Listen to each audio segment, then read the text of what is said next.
बिस्मिल्लाहिर्रहमानिर्रहीम, अस्सलाम वालेकुम dear student, welcome back. I am Mohammad Kamran और आज हम पढ़ने जा रहे हैं एक्सक्रीशन इन द इंसेक्ट। और हम मॉडल ऑर्गेनिज्म जो इसमें सर्च देखेंगे वो होगा हमारे पास कॉकरोच। लेकिन सबसे पहले बात करते चलें कि जो इंसेक्ट होते हैं इनके अंदर इनके दोनों system, excretory system and digestive system associated होते हैं और ये इनको लैंड पर बहुत ज़्यादा क्या बनाता है, सक्सेसफुल बनाता है।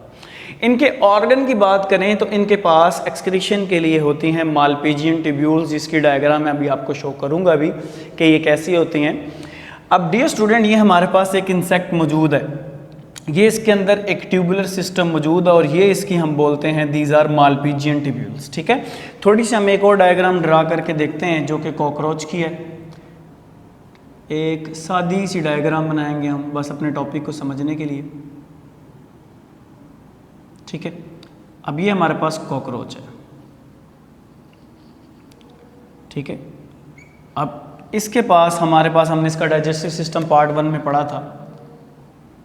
क्रॉप मौजूद होता है, गिजर्ड मौजूद होता है, हिपैटिक इकाई होते हैं। उसके बाद इसके हमारे पास मिडगट स्टार्ट हो जाती है। ठीक है, और यहाँ पर जाकर इनके पास एक नेटवर्क ऑफ ट्यूब्यूल्स आता है, ट्यूब का नेटवर्क आता है, ये ट्यूब का गुच्छा आता है। इस ट्यूब के गुच्छे को बोलते हैं मालपीजियन ट्यूब्यूल, जो कि इनकी बॉडी के अंदर एक फ्लूइड होता है, उस फ्लूइड को हम बोलते हैं हीमोलिम्फ। हीमोलिम्फ ये इनका बॉडी फ्लूइड है। इस हीमोलिम्फ के अंदर इनका नाइट्रोजनस वेस्ट मौजूद होता है।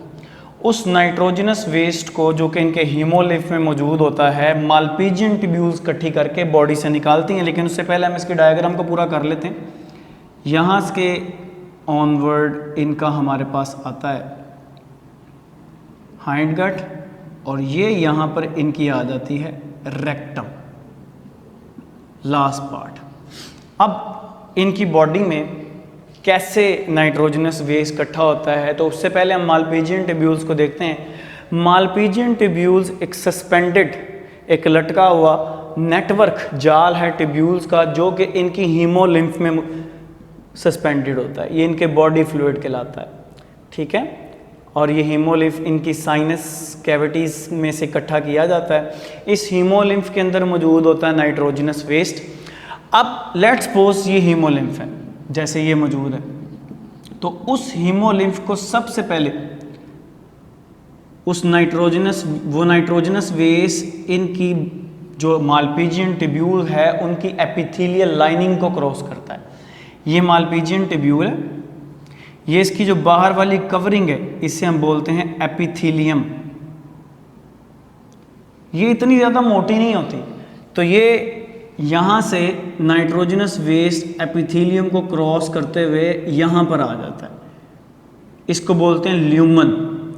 ल्यूमन क्या होता है? कोई भी पाइप की जो अंदर वाली जगह होती है इसे हम ल्यूमन बोलते हैं। जैसे ये मेरे पास एक ढक्कन है, तो ये जो अंदर इसका पैसेज है इसे ल्यूमन बोलते हैं।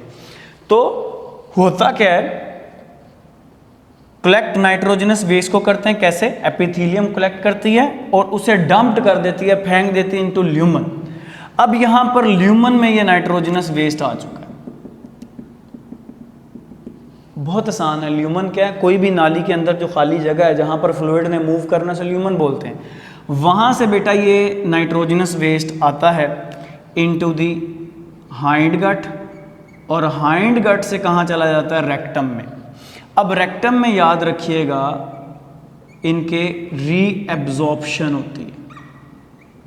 रीएब्जॉर्प्शन दो चीज़ों की, साल्ट की भी और वाटर की भी क्या हो जाती है? रीएब्जॉर्प्शन हो जाती है। और फिर उसके बाद जो बच जाता है वो इनका वेस्ट होता है और वो वेस्ट इनकी बॉडी से सॉलिड शक्ल में निकलता है और वो सॉलिड शक्ल जो है दैट इज यूरिक एसिड। और हमने नेचर ऑफ एक्सक्रीटरी प्रोडक्ट जब पढ़ी थी, मैंने बहुत डिटेल से आपको बताया था कि uric acid highly modified form है नाइट्रोजनस वेस्ट की और इसको निकालने के लिए बॉडी से सिर्फ 1 ग्राम पानी चाहिए होता है, 1 ml पानी चाहिए होता है 1 ग्राम यूरिक एसिड को निकालने के लिए। तो बहुत आसान है।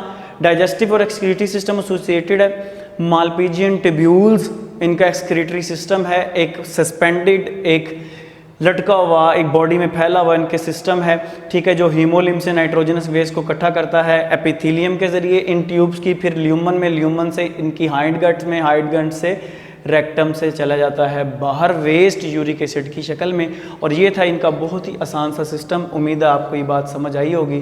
फिर मिलेंगे एक नए लेक्चर के साथ। अपना ख्याल रखिएगा। अल्लाह हाफ़िज़।